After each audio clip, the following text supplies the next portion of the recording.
Magandang umaga, ngayon po ay araw ng Sabado, January 13, 2024. Update po muli sa lagay ng panahon.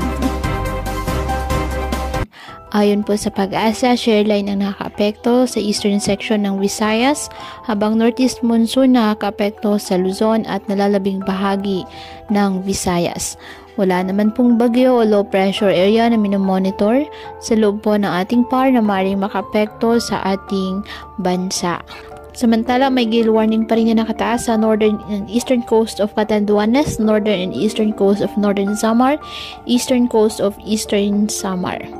Ngayong araw, dahil po sa shareline ng Eastern Visayas, Central Visayas, Surigao del Norte at Nagat Islands, asahan ng maulap na halangitan na may kalat-kalat na pag-ulan at thunderstorms.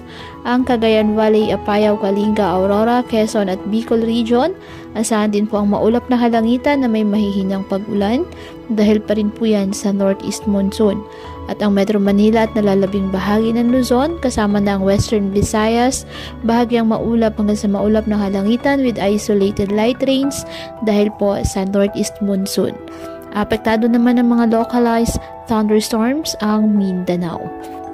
Kaya patuloy po natin na pinag-iingat ang ating mga kababayan sa bantapon ng mga pagbaha at pagguho ng lupa at ugaliin na magdala palagi ng payong o kahit anumang panangga sa ulan sa tuwing lalabas ng ating mga tahanan. At yan po muna ang update sa lagay ng panahon ngayong araw.